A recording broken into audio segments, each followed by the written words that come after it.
வணக்கம். நான் ஹோமியோபதி மருத்துவர் டாக்டர் முனிராஜா. இன்றைக்கி நம்ம பார்க்கக்கூடிய தலைப்பு என்னென்னு பார்த்தீங்கன்னா, விடாத விக்கலும் விளக்கும் மருந்தும். பொதுவாகவே நம்மளுக்கு ஏதாவது ஒரு சந்தர்ப்பத்தில் விக்கல் தொடர்ச்சியாக வரும்போது நம்ம பாரம்பரியமாக என்ன சொல்லுவோம், கொஞ்சம் தண்ணி குடி, இல்லைன்னா தலையில் லேசாக தட்டுறது, இல்லைன்னா ஏதாவது அதிர்ச்சிகரமான ஒரு விஷயத்தை பற்றி சொல்கிறது, இந்த மாதிரி விஷயங்கள் தான் நம்ம கேள்விப்பட்டிருப்போம். பட் இயற்கை மருத்துவத்தில் பொதுவாக அதற்கு சொல்லப்படக்கூடிய மிக அழகான தீர்வு என்னன்னு கேட்டிங்கன்னா, ஒரு குளிர்ந்த நீர், சாதாரணமாக ஒரு குளிர்ந்த நீர் இருந்ததுன்னா மெதுவாக அதை ரொம்ப சிப்பாக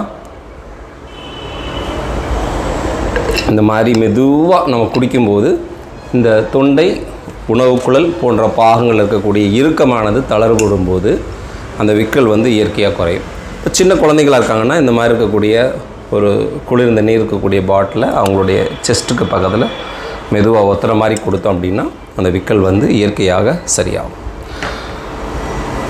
தொடர்ச்சியாக வருது, வாரத்துக்கு ஒரு தடவை வருது, இல்லை ஒரு நாள் விட்டு ஒரு நாள் வருது அப்படின்னா நம்ம கவனம் செலுத்தக்கூடிய விஷயம் என்னன்னு கேட்டிங்கன்னா, நம்மளுடைய உணவு பழக்கம்.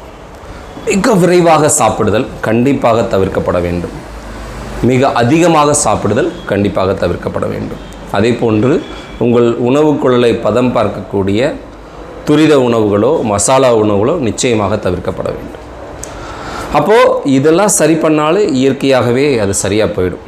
அதை மீறி வரக்கூடிய உடல் ரீதியாக பலகீனம் இருக்கக்கூடிய நபர்களுக்கு திசுவுப்பு சிகிச்சையில் மெக்னீஷியம் பாஸ்போரிக்கம் 6X மாத்திரைகள் பரிந்துரைக்கப்படுகின்றன. இந்த மெக்னீஷியம் ஏற்கனவே நான் சொன்ன மாதிரி இந்த மாதிரி ஒரு பாட்டிலில் சின்ன சின்ன பொடி மாத்திரைகளாக வரும். இதில் மெக்னீஷியம் பாஸ்பரஸ் சத்துக்கள் நிறைந்திருக்கும். அது நம்ம தொடர்ச்சியாக சாப்பிடும்போது இந்த உணவுக்குழல் சார்ந்து இருக்கக்கூடிய இந்த நரம்புகளை அது இலக்கம் கொடுப்பதனால் விக்கல் இயற்கையாகவே சரியாகக்கூடிய சாத்தியக்கூறுகள் ஏற்படும்.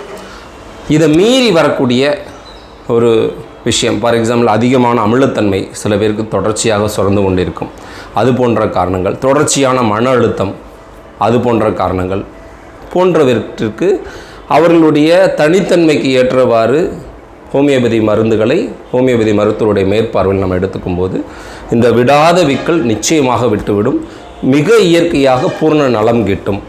ஸோ இது மாதிரி ஒரு உபயோகமுள்ள பதிவுகளை தொடர்ச்சியாக காண்பதற்கு நம்முடைய சேனலை சப்ஸ்கிரைப் பண்ணிக்கோங்க.